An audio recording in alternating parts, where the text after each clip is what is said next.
there, baby? Come and wet my body, 'cause my feelings going. Wanna climb my mountain, wrap me a small boat on, put my favorite song on, gather all my senses, be my refuge, I love. Yes, yes.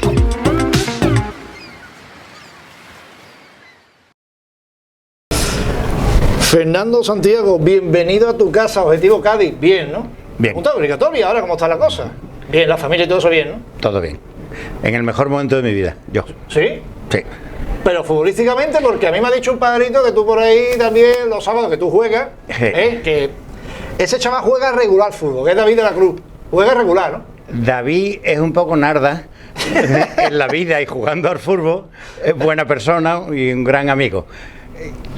Él juega bien al fútbol, pero yo, como he jugado muy mal toda mi vida, me ha gustado mucho, pero siempre he jugado muy mal. Ahora los de mi quinta ya ni juegan. O sea, que ¿Es correr detrás del balón? Bueno, yo me visto, me pongo con los colores pertinentes, me coloco en una parte del campo donde moleste lo menos posible y cuando me llega el balón lo entrego rápido para que si se equivoca alguien no sea yo. Ahí está. Entonces David de la Cruz aquí se salva. Bueno, tampoco hay que exagerar. Una cosa, un beso muy grande a David, una cosa es como se ve él a sí mismo y otra cosa es como lo vemos los demás, ¿eh? Pero bueno. Oye, Fernando, vamos a conocerte un poquito a ti como persona, ¿no? Cuéntanos, ¿dónde te criaste? ¿De qué barrio? ¿Cómo fue tu infancia? Bueno, yo nací en el Hospital de Mora. Mi madre me cantaba aquella copla de los bichitos de luz, que si ellos son marcianos, olé, yo nací en La Caleta. Mi padre es riojano, que vino a Cádiz a estudiar náutica, y mi madre es de familia de Cádiz de toda la vida, de la calle San José. Lo que pasa es que como mi padre era marino, como te he dicho, pues nosotros vivimos en Barcelona, en Ibiza, en Málaga, y luego mi madre se puso muy enferma y nos tuvimos que ir a vivir a Madrid. Ya ella se murió y con 18 años yo me volví a Cádiz. ¿Tú tienes más hermanos? Yo tengo 5 hermanas, de 3 madres diferentes, como diría mi padre, reconocidas. Eso porque mi padre hizo muchos años la ruta Barcelona-Guinea y una vez, unas navidades, le pregunté: oye papá, ¿nosotros podemos tener un hermanito negro? Y se puso mi padre a explicar lo que había que hacer en aquella época para estar con una negra en Guinea. En fin, no te doy más detalles para no alterar a tu audiencia. Es curioso. ¿Qué recuerdo te trae de esa infancia? ¿Porque tú eras pillo de chico o...? No, yo he sido bastante pavo. ¿Sí? Toda mi vida. De pequeño, fíjate, mi abuelo, cuando estaba yo en el Moisés, me llamaba el pastorcete. Yo soy bastante pavo en general. Yo no he sido nada pícaro, ni ahora lo soy, ni lo fui nunca, ni... Entonces, mi infancia, hasta que se muere mi madre, es una infancia feliz. En Málaga, en Barcelona, y todos los recuerdos son muy gratos. A partir de que se muere mi madre en Madrid, pues bueno, hay de todo, porque mi padre se volvió a casar, la segunda mujer de mi padre era una mujer muy desagradable, una de mis hermanas se tuvo que ir de casa, luego me tuve que ir yo. Pero bueno, al final siempre la memoria tiene un proceso selectivo y termina uno recordando casi siempre las cosas gratas. Y positivo, claro. Entonces, claro, de los 10 años que yo viví en Madrid, a pesar de esta situación familiar, pues yo los recuerdos son mi pandilla, el equipo de fútbol que con 15 años organizé un equipo de fútbol federado y todas las cosas, luego ya la universidad y todo eso, ¿no? Puede ser, Fernando, que el fallecimiento de tu madre fue un antes y después en ti, Sí. todo porque te coge una edad también de Sí, transición. seguramente yo sería otra persona si hubiera vivido mi madre. En general, las madres, como se relacionan mucho con los hijos, determinan mucho nuestro carácter. Entonces, yo tenía 9 años cuando se murió mi madre y eso hizo, y que en mi casa no se vivía de una manera agradable, pues tuve que aprender a valerme por mí mismo constantemente. ¿Que te has visto a veces en esa etapa muy solo? Bueno, tenía mis hermanas, o sea, 2 hermanas de padre y madre, que son las que yo considero más hermanas mías, Sí. y y ellas sí eran un apoyo muy, muy grande, lo que pasa es que luego la mayor se tuvo que ir, en fin, fue una época desagradable en ese aspecto, ¿no?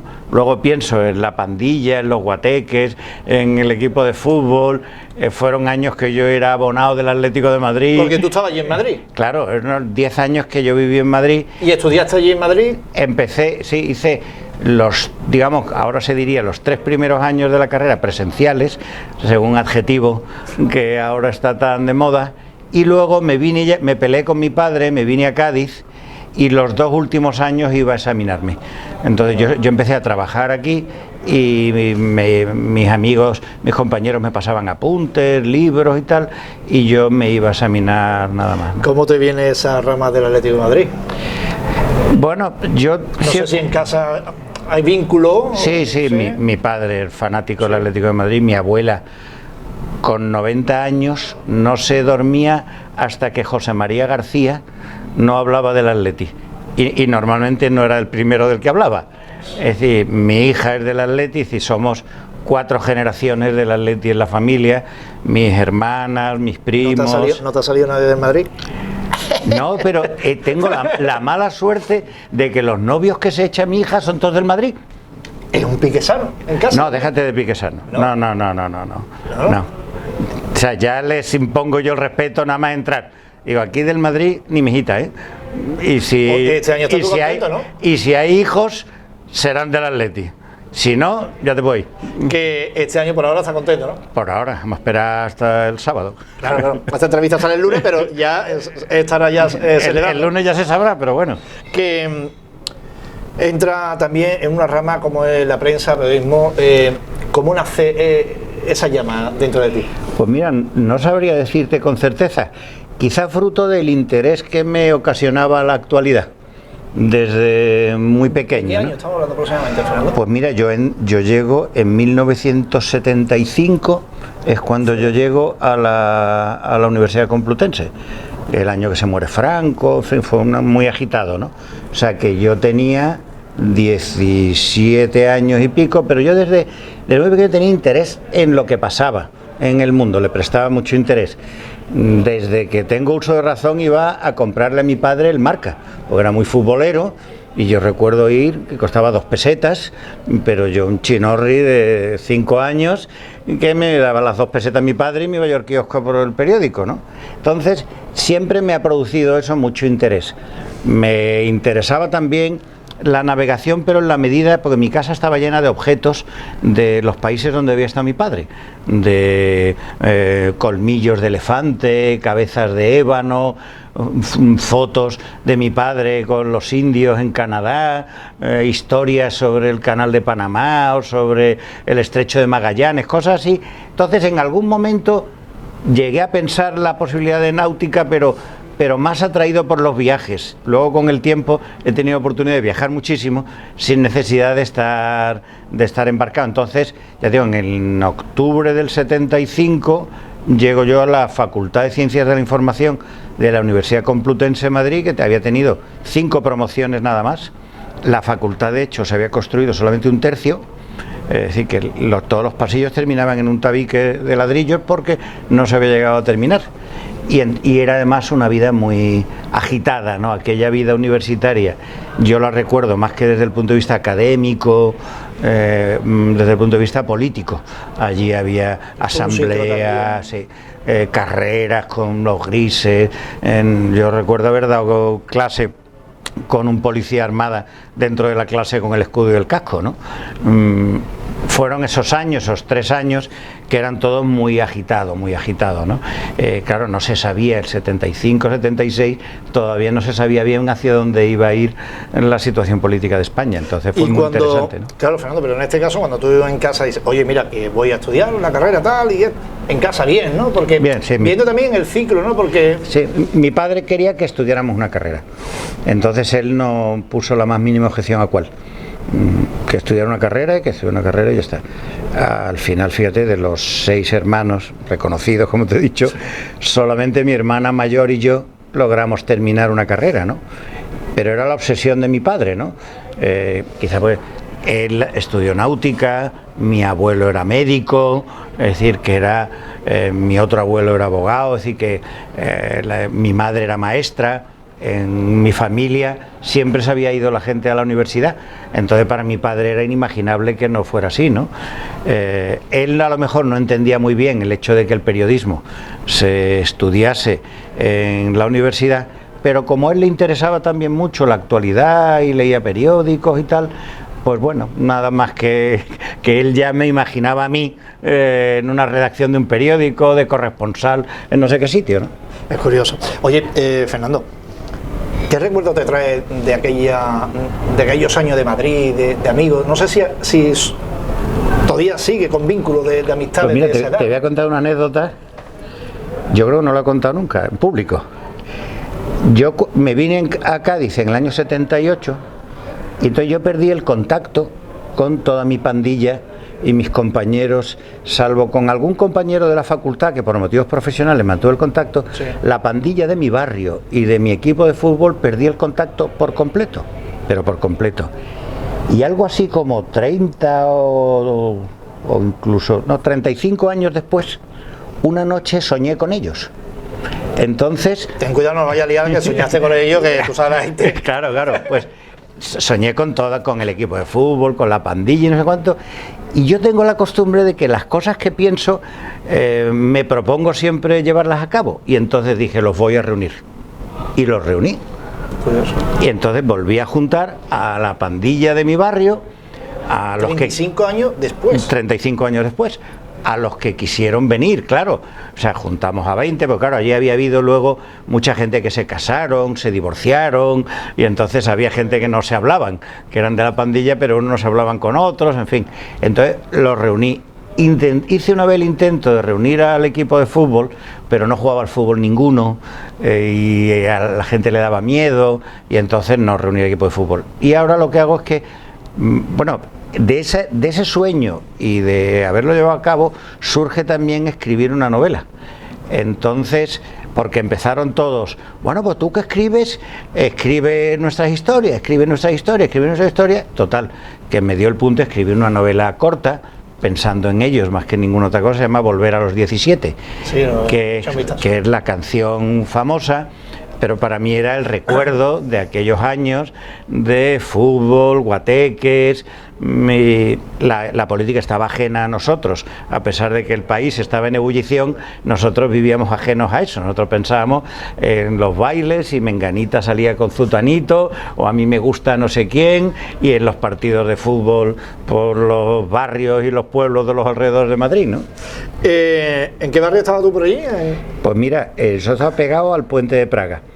Era ese tipo de edificios de ladrillo visto que se construían en los años 70 en Madrid, de alguna inmobiliaria como Saconia, cosas así, y era casi una isla rodeado de barrios de gente más humilde, de el aluvión de migrantes que llegó a Madrid en los años 50 y 60. Entonces nosotros estábamos rodeados de Legazpi, Lavapiés, Peñuelas, Horcasita, Usera, todos esos barrios, y nosotros éramos un poquito más pijitos que los alrededores de aquello. Entonces está justo a la entrada del puente de Praga, que en aquella época se llamaba Puente de los Héroes del Alcázar de Toledo, porque es Paseo Santa María la Cabeza, que enlazaba con la carretera de Toledo. Iba desde Atocha, salía hacia el sur, pero ahora se llama Puente de Praga. Entonces estaba al lado de la pradera de San Isidro, y ahí era donde empezamos nosotros ya a jugar al fútbol. Luego hicieron un parque, nos tuvimos que ir a la Casa Campo,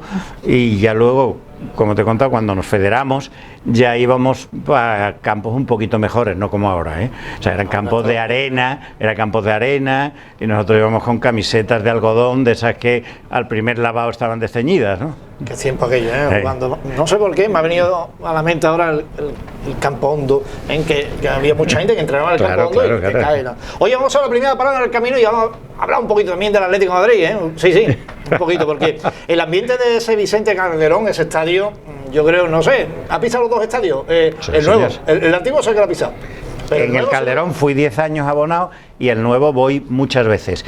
A veces, porque mi hija vive en Madrid, Y es un vínculo que tengo con mi hija, y era el momento donde yo estoy solo con mi hija. Entonces estoy un día o dos... Cosa perfecta, ¿no? Claro, entonces me permite hablar de sus esperanzas, sus ideas y tal, sin que esté la madre, la tía, el tío, la abuela, no sé cuánto, no sé qué. Entonces dice, vámonos para allá, ¿no? Entonces yo me voy, vivo a Madrid los martes, sobre todo los días de Champions. Era cuando... No, tú no vas de Liga, tú vas de Champions, no sabes nada. No, de Liga venía mi mujer. No, que tú también. no ibas a ver a Leibar. Yo no, tú vas a ver equipo. Claro. Oye, vamos a la primera parada en el camino, pero antes te voy a recomendar un sitio de gran categoría, Electrofactory, que está en La Laguna, está aquí en la segunda guada, en Puerto Real, Tres Caminos. Bueno, Puerto Real, José Fernando, como ustedes queráis. Y luego en el Puerto Santa María, Electrofactory. Oye, Fernando, que tú vas de parte mía de Objetivo Cali, tiene tu pedazo de descuento. Vale. Volvemos en 40 segundos. Como yo me acueste, no me levanto ni para dormir. ¡Oye! ¡Qué precios están tirados por los suelos, eh! Yo sé, todo barato, Y primeras marcas, artículos nuevos y 20 meses sin intereses. Más barato, imposible. Oferta con muerte. Televisor LED 32 pulgadas, 189 euros. ¡Y esto! Mejor que me lo tengo que mi casa. Tiendas Electrofactory. Quillo, Manuel, no voy a ver si cómo están las patatas. Increíble, da igual que te las coma a las 3, te las coma a las 5. No voy a beber la cantidad de cates que me daba mi madre para ver que me veía con un paquete en la mano. Claro, a la hora de comer ya no comía. Manuel, lo que yo te diga, bicho, para matarse. Lo que no entiendo es lo que hacemos aquí. ¿Por qué vamos a estar haciendo aquí, Pepe Picha? El indio de toda la vida. Patata Fran José, la del indio de toda la vida. Claro, hemos comentado del Atlético de Madrid. Y ahora me viene a mí a la mente, ¿el Santiago Bernabéu usted lo ha pisado? Pues mira, la última vez que lo pisé fue el 15 de mayo de 2013, final de la Copa del Rey, Real Madrid Atlético de Madrid, que ganamos a los vikingos 2-1, primer gol de Diego Costa, segundo gol de Miranda, que además me pasó, y aprovecho y te cuento ya anécdotas del abuelo Cebolleta. Fuimos 60 personas de Cádiz a las que yo le busqué entradas a todos, porque de repente me llama una amiga muy madridista, vamos a ir a ver la final. Y le digo, venga, empecé a pedir entradas de pago siempre, ¿eh? Sí. Yo nunca pido entradas de gañote. Uno de Cádiz lo pide de gañote. Sí, pero a mí me da mucha vergüenza. Me da vergüenza porque como las pido muchas veces, de gañote la pido una vez, a la segunda te mandan a por tabaco, ¿no? Entonces yo las pido tantas veces que siempre pagando. Entonces empecé a pedir y me llegaban 5 entradas. Oye, tengo 5 entradas, voy llamando amigos y fuimos una cantidad, yo digo, 60 personas. Hay gente de Atlético de Madrid, es mucha. Sí, nosotros tenemos un chat, esto tampoco se ha contado nunca. Tenemos un chat donde está Quique Lafuente, Enrique Montiel, Melchor Mateo, Carlos Funcia, es decir, son Pedro Ingelmo, son sobre todo periodistas que son del Atlético de Madrid, y ahí vamos comentando la actualidad, es muy activo todo el mundo. Yo lo monté porque yo de repente veía un artículo que a mí me divertía sobre el Atleti y empezaba a mandarlo a todos mis amigos del Atleti y digo, joder, qué atraso, voy a hacer un grupo. Y entonces tenemos ahí un chat que yo los días de partido, yo apago el móvil, porque yo estoy viendo el fútbol. ¿Te pones muy nervioso viendo el Sí, vídeo? muy nervioso. Entonces me pongo a hacer así, como el que va a rematar, tal. Muy nervioso. Esto sale el lunes, pero bueno, el partido contra el Osasuna, esos 12 minutos, yo creía que me iba a dar, como dice, he leído por ahí en Twitter, dice, el próximo partido lo veo directamente en el ataúd, dice, porque... Se pasa, cuando siente... Y es que yo soy muy fanático del Atleti. Es curioso, estoy hablando con Fernando y se le ilumina la cara hablando del Atlético de Madrid. Bueno, ¿Es el punto débil de Fernando, el Atlético de Madrid? Mira, a mí me pasa, yo no soy creyente, no tengo ninguna religión. He perdido la fe en los partidos políticos. O sea, tengo mis ideas. Porque ahora haremos, que tú vas a estar de consejo en el Ayuntamiento de Cádiz. Entonces he perdido la fe en los partidos políticos. No tengo ninguna religión. Luego, para mí la concesión a lo irracional es el Atlético de Madrid. Seguir a un equipo de fútbol que tú lo sigues, seguir a un equipo de fútbol es una pequeña locura, porque tú dices, juegue bien, juegue mal, sea justo, sea injusto, tú quieres que gane siempre. Es un aburrimiento, le estás atracando al equipo contrario, pero tú quieres que gane, ¿no? Eso es irracional. Uno cuando va a cualquier espectáculo, si a ti te gusta Sabina, tú quieres que Sabina cante bien, que cante, que te diviertas durante no sé cuánto tiempo. El Atleti tú no vas a divertirte, vas a verlo ganar. soy racional. Y a sufrir, que eso también, sufrir, eso parece que va. Oye, Fernando, cuando tú has comentado el tema de la política, ¿tan quemado terminaste? Mira, terminé muy quemado y te voy a explicar por qué. Yo llego a la política, a mí siempre me interesó mucho la política. Cuando estaba en la facultad, yo era muy activo en la política. Cuando me vine a Cádiz empecé a trabajar en el periodismo. Yo seguí interesándome en la política, pero no tenía ningún vínculo político. A partir del referéndum de la OTAN, Sí. a mí me cesaron como jefe de prensa de la Diputación y me ofrecieron ir en las listas de Izquierda Unida, que se estaba creando en ese momento como un movimiento donde confluían partidos y personas a título individual. Entonces yo fui en las listas de Izquierda Unida al Ayuntamiento de Cádiz, de número 2. Siempre me había interesado la vida municipal, siempre me había interesado la política, pues fui allí. Entonces yo le dediqué muchas horas a mi actividad como concejal y a mi actividad política, muchas horas. O sea, pero era de llegar a casa todos los días a las tantas de la noche, reunirme con asociaciones, con gente, discutir propuestas con los compañeros, y de repente hay un momento donde Julio Anguita, a quien Dios tenga en su gloria, decide echar a toda la gente que disentía de la postura oficial del Partido Comunista. A mí me había pasado que, como nunca me gustaba que decidieran por mí, pues yo he sido siempre muy contestatario, minoritario, rebelde, como le quieras llamar. Entonces ahí nos echó a un montón de gente. Y aquello fue muy desagradable para mí, porque yo le había puesto tanta ilusión. Cuando nosotros llegamos aquí, Izquierda Unida y el Partido Comunista no tenía ningún concejal. Cuando nos echaron a nosotros teníamos 5. Estamos hablando de la época de Carlos Díaz. Claro, yo llegué en el año 87 y estuve hasta el 99. Entonces fue tan desagradable porque ya era insultos, infundios, cosas que entonces lo pasé muy mal, y yo me vacuné contra toda militancia política. Tengo muchísimos amigos en todos los partidos, pero me permite siempre hablar con radical libertad e independencia de cómo veo yo la política municipal, la actuación de los partidos, sin necesidad de que nadie me diga, es que tú eres de tal. Digo, mira, yo nada más que soy del Atlético de Madrid, es el único carnet que tengo, así que me podrá decir lo que sea, pero no es verdad, ¿no? Eres una persona que no tiene el filtro. Yo creo que yo, sinceramente, me encanta, porque yo prefiero de cara a cara que no por detrás, ¿no? ¿Te ha costado mucho de gusto? Bueno, me pegaron incluso. O sea, así que fíjate. ¿Lo de Delphi? Uno de Delphi, sí, uno de Delphi. O sea, un tipo de Delphi. Tú sabes, yo critiqué, porque, vamos, o sea, lo de Delphi fue una putada, se mire como se mire, una decisión que se toma en Estados Unidos, parecida a la que se está tomando con Airbus ahora, fue una desgracia, ¿no? De hecho, yo hice la huelga, se convocó una huelga general que yo hice y además pedí que me descontaran mi día de salario, ¿no? Pero me parecía que ahí había habido mucho abuso por parte de los trabajadores, es decir, de unos convenios de locura, un absentismo muy grande. Yo eso lo escribí, y un día uno por la calle me paró, no vuelvas a escribir no sé cuánto, digo, yo escribo lo que yo quiero, y empecé a pegarme. Libertad de expresión. Y luego él fue condenado. Y más disgusto porque, bueno, es verdad, ¿no? Porque tiene la suerte, el privilegio, ¿no? Que, tal como en el diario de Cádiz, que tiene tu apartado y tal, le da palo a uno, a otro también le da flores. Bueno, tú sabes, yo intento escribir lo que pienso. A veces he de decirte también que me gusta provocar un poquito. Ahora, entre nosotros, como lo de las camisetas del Cádiz, Fernando, no ves la que liaste, Fernando. Pues tú sabes, papá, que yo me divierto mucho escribiéndolo. Y si luego la gente que no tienen sentido, los que tienen sentido del humor o me conocen, se ríen con esas cosas y me ven y me dan un cargote. Sí, tú con la del Atleti, no sé cuánto, no sé qué. Pero la gente que no tiene sentido del humor son los que me divierten. Entonces yo busco la reacción de la gente que no tiene sentido del humor. Y entonces aquello yo creo que pusieron, tengo que imaginarme, pues no creo que me lea tanta gente, ¿no?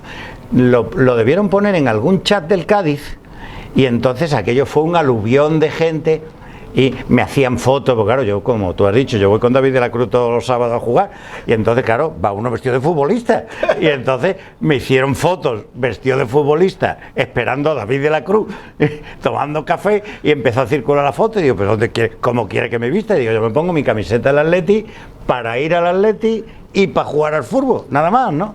Entonces a mí, cuando lo estoy escribiendo, o sea, no solo provocar, a veces que yo me tengo que divertir. Entonces, por decirte una cosa, yo hoy he escrito para mañana, ¿no? Y entonces me pongo por delante que digo, yo que soy un sieso, sí, y una vez que me defino de sieso, ya tengo carta blanca para decir lo que me dé la gana, porque ya me he llamado yo a mí mismo sieso. Y entonces digo, me parece maravilloso las mascarillas, porque así no tengo que darle besos a nadie, no tengo que darle abrazos a nadie, y encima puedo no saludar a nadie con la excusa de que no lo reconozco. Entonces, lo digo eso en tono de broma, pero ¿qué te apuestas a que habrá gente que se moleste, que responde y tal? Y entonces yo, mientras lo estoy escribiendo, me lo estoy pasando fenomenal. ¿Y en casa no te dice, papá, hay que ver lo que... o papá, aquí tú... Mi mujer sí se... a quien tú conoces, que mi mujer sí se afecta mucho, y mi mujer ha dejado de leer mi blog, por ejemplo, ¿no? Porque... Ojo, caso perdido, ¿no? Porque como yo permito todos los comentarios, claro, allí me dicen muchas barbaridades a mí, y mi mujer eso le afecta muchísimo, y yo, por más que le digo, mira, yo podía escribir los pajaritos cantan por la Alameda, no me leería nadie y tú serías feliz, y a mí me aburre eso una barbaridad. Entonces ella ha terminado por no leerme. Entonces, ¿y tú para qué escribes esto? Pues por las camisetas del Cádiz. ¿Y tú para qué escribes eso? Y no sé cuánto. Y digo, porque me divierto escribiéndolo, porque claro, te voy a decir en verdad, pagan tan poco. O sea, que no lo digo como una queja, es decir, que son así las cosas, no, uno no está escribiendo en el New York Times, entonces te pagan tan poco que tú tienes que escribir. Yo ya tengo mi vanidad muy satisfecha, hay gente que ni siquiera cobra y que escriben por vanidad. Entonces a mí me pagan muy poquito y yo escribo para divertirme, y me divierto provocando a la gente, tocando las pelotas de la gente. Y a veces no es el caso, porque subo una foto de espalda, a lo mejor muestro queridísimo amigo Juan Manzorro, a ver quién averigua. Claro, son cosas también graciosas que... Hombre, claro, es interactuar con amigos, en fin, yo me lo paso muy bien, ¿eh? He de decirte que en todo eso me divierto mucho, y como no tengo más fin, o sea, no escribo por el dinero que me pagan, afortunadamente me paga la Diputación por hacer documentales, luego no necesito eso, luego lo que hago, intento es divertirme, y me divierto más cuanto más reacción hay de la gente, y cuando están los que... Como dice gente cercana, dice, me pone encima, ¿no? Eso es lo que más me divierte, cuando llega alguien, entonces cuando se pone un pesado, que empieza, y tú eres un no sé cuánto, tú eres no sé qué, a la quinta vez le digo una cosa, le digo, a mí me pagan por cada visita. Y deja de escribir. Y deja de escribir, porque claro, alcanzan tan grado de odio que piensan, a este le van a pagar 1 céntimo de euro porque yo entre a verlo, ni de broma. Curioso.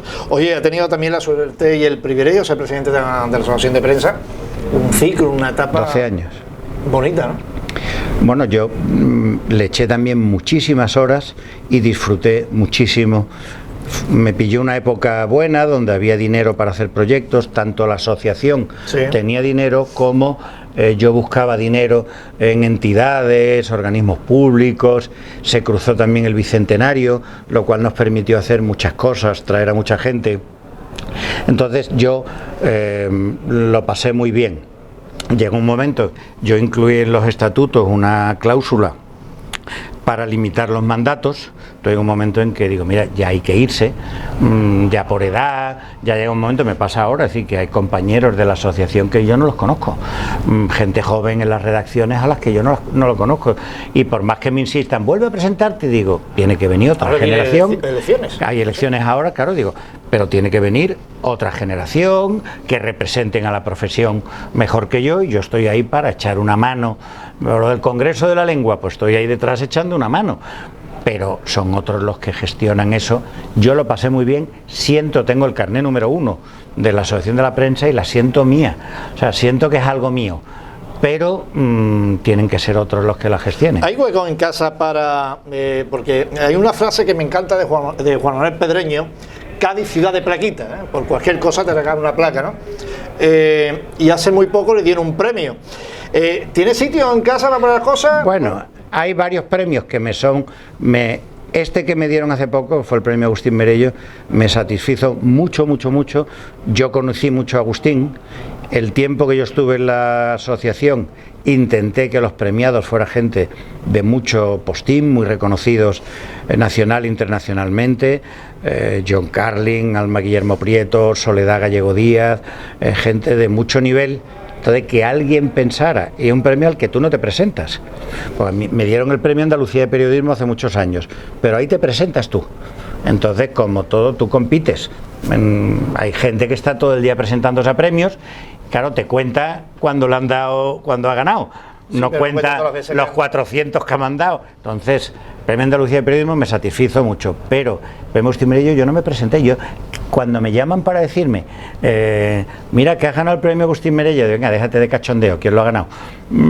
Pensando en que me llamaban para que yo buscara al menganito de tal que lo había, o buscar un teléfono o algo, que no, que lo has ganado tú. Digo, que yo que te deje ya de cachondeo, que yo ya soy muy mayor, era un sábado a las 5 o a las 6 de la tarde, digo, venga, vete a tomar por culo, ¿qué es lo que quieres? Y tardé un rato en darme cuenta que era verdad. Entonces, para mí ese me satisface mucho. Hay unos cuantos premios. Piensa que yo llevo 43 años ejerciendo el periodismo, habré hecho lo menos 500 documentales, algunos premios nos hemos presentado, otros no los han dado. Entonces, hay algunos premios por ahí colgados de la pared. Y la última placa que me han dado son mis compañeros del equipo de fútbol, del que yo soy presidente, por edad. Pues no, por edad. Goleador y cosas, no, vale. Yo puedo marcar un promedio de un gol cada 5 años, aproximadamente. Oye, vamos a hacer otra parada en el camino y luego vamos a conocer un poquito más a Fernando y a sus gustos y tal, ¿no? Pero antes, recomendamos Electrofactory, que está en la Laguna Segunda Guada, en Tres Caminos, en el Puerto Santa María y en Los Barrios. Va de parte de Objetivo Cádiz, ya sabes, Fernando, tu pedazo de descuento y ustedes también. Y nada más, Electrofactory, vuestra casa. Volvemos en 40 segundos.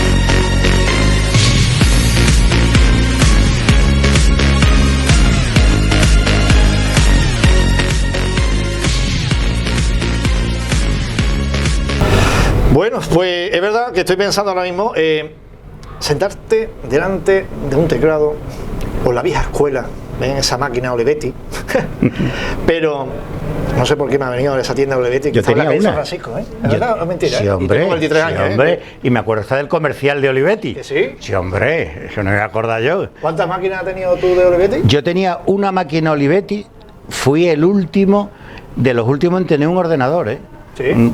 Porque se iban llevando allí ordenadores y yo siempre me había acostumbrado a meter el dedo hasta la última falange.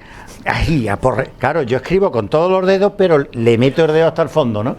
Y me había acostumbrado a escribir así y a que golpeara la tecla con esa fuerza, entonces me gustaba el ruido de las teclas y la costumbre esa, y ya cuando no quedó más remedio, me compraron un ordenador, pero que yo, a mí lo que yo disfrutaba era un Olivetti que, he de decirte que ni sé dónde está, Tú no serás como Manzorro, ¿no? Que las cosas modernas ahora de ordenador y todo eso no, ¿no? No, pero es un impostor, porque ¿Sí? yo le vi que tenía una Leica de esa chunga de carrete y se le cayó y se le estropeó y ahora tiene una máquina digital. Que él presume de que tenía una Leica, pero que no te presuma tanto. Ya lo corremos en esta calle. Eso. Que, oye, 5 libros, porque sentarte delante de un teclado, de una máquina de escribir, el folio está en blanco. Y son 5 libros. Es que yo creo que no se valora el trabajo que tiene el proyecto hacia un libro y cómo se realiza el libro. Bueno, piensa, mira, ahí te voy a decir, 2 de los libros, aunque son idea mía, sí, son colectivos. Uno es Las Torres de la Luz, con Javi Osuna, Santiago Moreno, Kiki y Julio Malo de Molina, hablando de las torres de Puntales, que nos lo pagó Endesa. Fue idea mía, yo lo coordiné todo y escribí muy poco. Hicimos otro colectivo que era del Balón Enamorado, que eran relatos de fútbol. Escribía David de la Cruz uno de los relatos. Juntamos a 20 y tantos futboleros que les gustaba escribir y escribimos cada uno un relato y nos lo financió Cajasol. Luego tengo otro libro que era de una recopilatorio de artículos periodísticos. De lo que tú pones en el diario, ¿no? ¿Puede ser? Sí, vale. Que se llamaba Con la Venia, como se llama la sección del diario, ¿no? Luego se llamaba El Libro de las Maravillas, que fue un libro de viajes, que escribí ahora 20 años o más. Y otro se llamaba Salida de Emergencia, que eran anécdotas de... Nosotros estuvimos como 15 años donde estábamos constantemente viajando por los lugares más extraños del mundo. Y entonces en ese libro recopilé las anécdotas. O sea, que si habíamos tenido un naufragio en Filipinas, o nos habían asaltado en Senegal... O las maletas de Manzorro que la ha perdido, que nunca la ha pillado. O sea, todo ese tipo de cosas fue Salida de Emergencia. Y luego el Volver a los 17 es una novelita, pero es más chiquitito. Y eso es de autoedición, porque yo lo hacía, como te contaba antes, para mis amigos de la pandilla, ¿no? ¿Y hay un nuevo proyecto?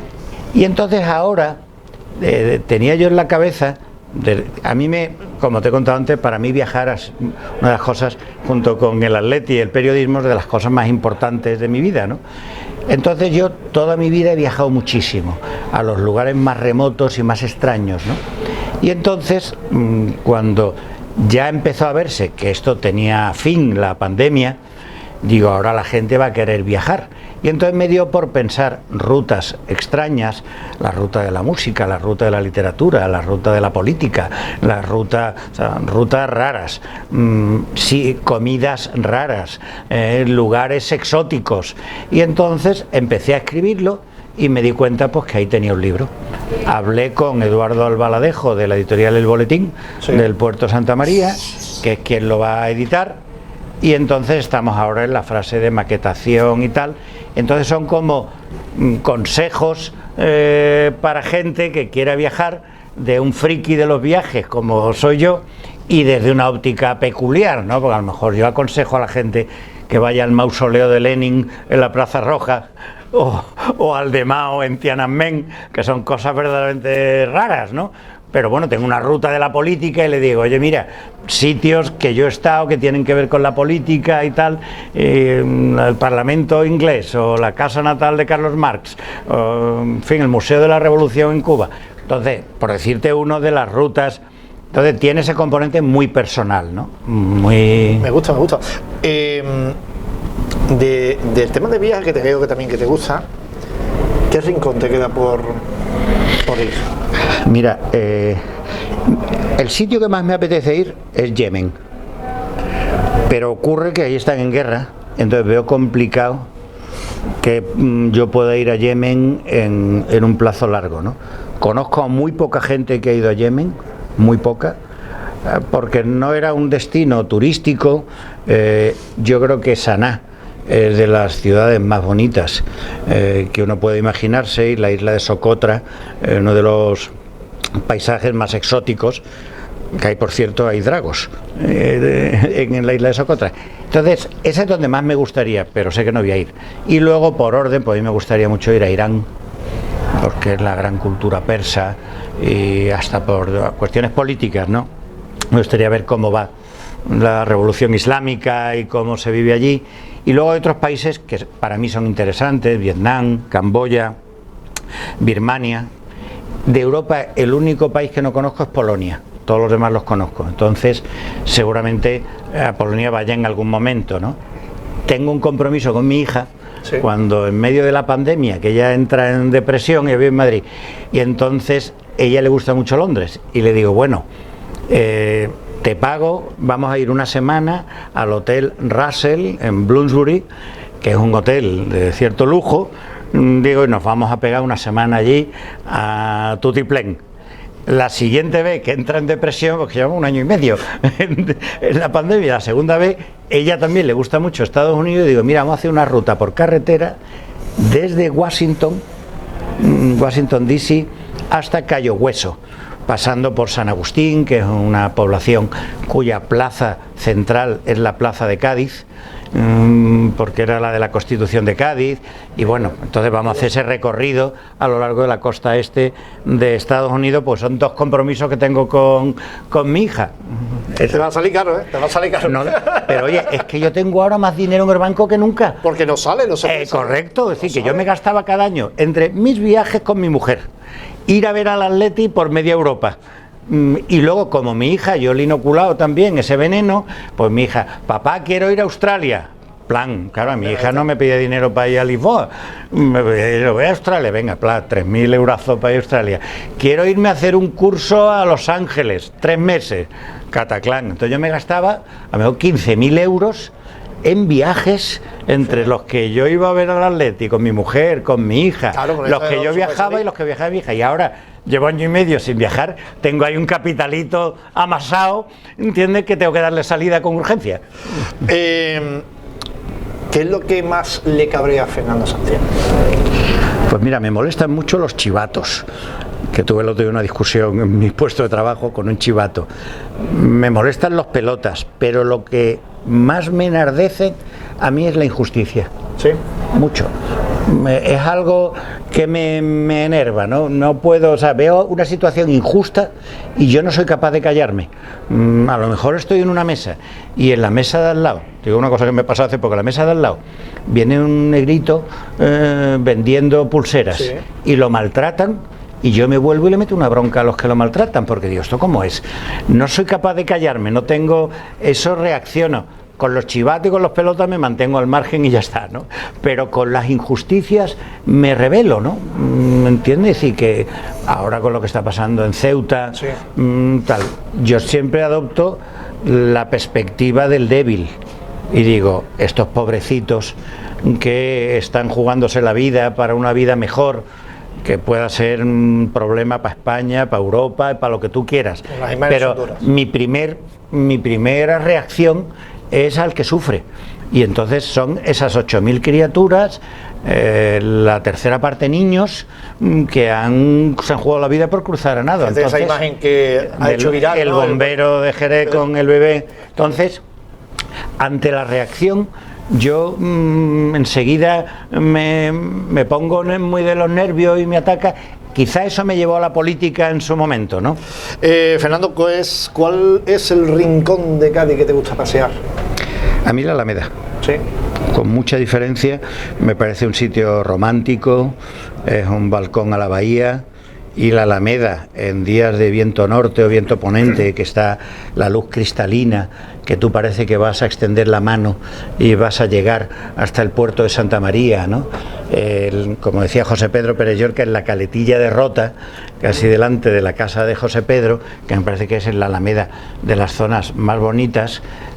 Desgraciadamente suele estar no muy bien cuidada, algo sucia, pero para mí es un sitio espectacular. Todo el mundo le gusta la Caleta, y a mí también, claro, tuviera que ver, ¿no? Y el Castillo San Sebastián, y hay 20.000 sitios, y el Oratorio de San Felipe, porque allí se aprobó la primera Constitución española. Pero para mí la Alameda tiene un encanto especial, diferente, y yo allí o sea, y últimamente salgo hasta a correr por allí y todo, ¿no? ¿Me entiendes? Porque ahora que llega el verano me levanto a las 6 de la mañana para las 6:30 estar corriendo por allí y ver amanecer en la Alameda mientras voy corriendo. Son lujo, Fernando. Sí. Son lujo.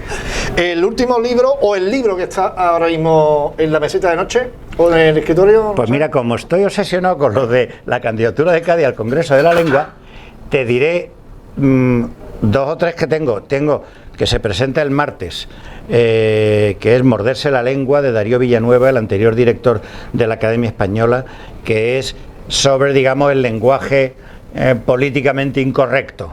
Es decir, es un alegato en contra de eso que le llaman el lenguaje inclusivo, eso de vecinos y vecinas, no sé cuánto, del uso de términos ingleses. ¿Es partidario de ese cambio? Nada en absoluto. Soy partidario de que se hable español, ¿entiende? Y en todas las lenguas romances el masculino es el género no marcado, en todas, no solo en español. En inglés es que no existe género en las palabras, pero en francés, en italiano, en rumano, en todas, ¿no? Entonces, ese lo estoy terminando, a la vez estoy leyendo uno de Alex Grigelmo sobre, que se llama Con la lengua fuera, también sobre el uso del español en el fútbol, porque estoy preparando con el Cádiz Club de Fútbol unas jornadas sobre el uso de la lengua española en el fútbol. Entonces tengo esas manías. Campo abierto, ¿no? Y tú sabes, siempre leo alguna novela y tal, pero tengo la obsesión ahora. ¿El escritor preferido? Pues mira, no sabría decirte uno, ¿no? Periodistas preferidos sí te puedo decir mucho, pero escritor, leo mucha novela histórica, mucha novela negra, César Pérez Gellida, Alexis Ravelo, de novela histórica Santiago Posteguillo, me gustó en su época mucho Graham Greene, pero no te diré este es uno en concreto, todos esos y muchos otros. Leo mucha, digo, novela histórica y novela policíaca, leo mucho, y sobre todo me gustan los ensayos de periodismo. Termina uno de John Lee Anderson, de reportajes suyos en la revista The New Yorker, ¿no? ¿Radio o televisión? Yo soy de papel. ¿Sí? O sea, ¿pero escuchando también la radio de fondo?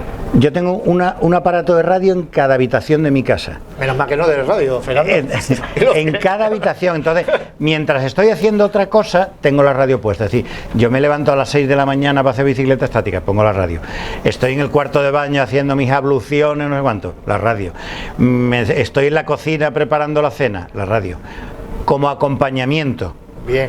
La televisión la veo un par de horas al día, básicamente series. Pero yo soy de periódico, y de periódico en papel.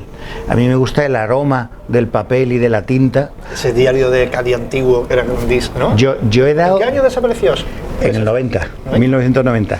Yo he hecho centenares de kilómetros, me acuerdo el día, estábamos de viaje por Alemania. Sí. Y en Colonia, la ciudad de Colonia, vimos que había habido... Entendimos en alemán que había habido un golpe de Estado en la Unión Soviética.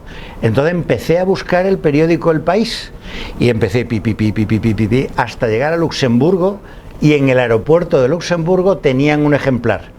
Yo no tenía francos luxemburgueses, solo marcos alemanes. La kiosquera no me quería aceptar los marcos alemanes. Terminé pagándole 5 veces su precio por el periódico para que me dejara llevarme el periódico. Y entonces, es coger el periódico y hacer así y oler la tinta, el aroma del papel impreso. Y luego yo necesito el ejemplar en mis manos, para adelante, para atrás. A veces tengo la manía, El País lo leo de atrás adelante. Cuidado, que la gente que empieza por detrás para ver las esquelas, Fernando. Claro, no, el diario de Cádiz lo veo de adelante a atrás, pero veo las esquelas, porque piensa que la gente de mi generación la están diñando desgraciadamente, ¿no? Bueno, vamos a dejarlo ahí, que yo pasa. Oye, por otro lado, ¿tiene una espinita tú clavada en algo? Oye, Javi, pues yo tengo ganas de terminar este proyecto o tal. ¿Tiene una espinita tú ahí todavía que te queda? Bueno, tú sabes que, como te dije antes, yo tengo esa vocación de pensar las cosas y hacerlas. Ahora estamos haciendo un documental sobre José María Pemán, sí, porque se cumple 40 años de su muerte en julio. Y era una cosa que yo tenía en la cabeza desde hacía años, pues lo estamos haciendo. Bien. El año que viene se cumple 50 años del accidente del Cuervo, sí, del ferrobús del Cuervo. Y desde hace tiempo tengo en la cabeza contar lo que supuso aquel accidente, que fue el día que más ejemplares del Diario de Cádiz se han vendido en la historia. Y son cosas que las pienso y digo, coño, pues las voy a hacer. Y el resto de cosas es que las hago. Quizá la espinita que yo tenga es que el Atleti gane la Champions. Y como no depende de mí, ¿qué voy a hacer? Espero no morirme sin ver al Atleti ganar la Champions. Todo lo que depende de mí, yo tengo la tenacidad de hacerlo. ¿Qué tipo de música escucha Fernando? ¿O le gusta, mejor dicho? Soy muy poco musiquero, muy poco, pero bueno, soy sobre todo de Sabina, muy sabinero. Luego en parte Serrat, Crae, Aute, los cantautores de mi generación, como era aquello que decía Crae, me parece que era ¿qué me dices, cantautor de las narices? ¿Me entiende? Pues son la gente que a mí no me gustaba el rock, ni ese tipo de música, no entiendo el rap, ni el frap, no le veo la gracia al reggaetón, es que no le veo la gracia por ningún lado. Pero es una cosa generacional, la música es muy generacional. O sea, hay un momento de tu vida, o sea, hay canciones que jalonan tu vida. la mía, la tuya y cualquiera. Es decir, o sea, yo conocí a mi mujer en 3 de agosto de 1975 en el Paseo Santa Bárbara, que habíamos ido los dos a escuchar a Serrat. Como no teníamos dinero y cantaban el Cortijo Los Rosales, nos poníamos en un banco y le escuchábamos desde el Paseo Santa Bárbara. O sea, fíjate si la música es en mi vida algo importante, pero no es algo cotidiano. Yo no... la única así nueva que me gusta es Silvia Pérez Cruz, y es también, veo que le gusta a gente mayor. Bien, bien. Oye, Fernando, que ha sido un placer tenerte en este rinconcito de Objetivo Cádiz, conocerte un poquito más como persona, y que ve preparando a lo mejor champán, creo yo, o cerveza. ¿Cerveza o champán para el domingo? Yo soy abstemio.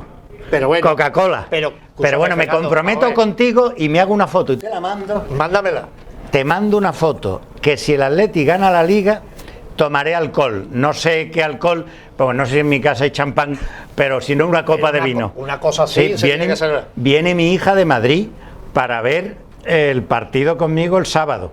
Entonces, algo de como ella y mi mujer sí beben, pues entonces se descorchará alguna botella y yo me haré una foto y te mando, me comprometo, si el Atleti gana, toquemos madera. Oye, ya no le digo nada de la Champions, si un día gana la Champions, Fernando. A lo mejor te decía, me rapo la cabeza, pero no hace falta, porque ya la biología está cumpliendo. Oye, Fernando, que ha sido un placer tenerte aquí en Objetivo Cádiz, que aquí tiene tu casa, y que hoy hemos conocido un poquito más a Fernando Santiago, y que ya sabéis que también en el Diario de Cádiz lo podéis seguir también. Yo creo que todo el mundo ya, como es digital casi todo, sí, mucha gente y lo ve. Un ratito, sí. Bueno, señores, ustedes quedarse aquí en Objetivo Cádiz, en vuestra casa, y en este sitio maravilloso y sublime como es el Musalima.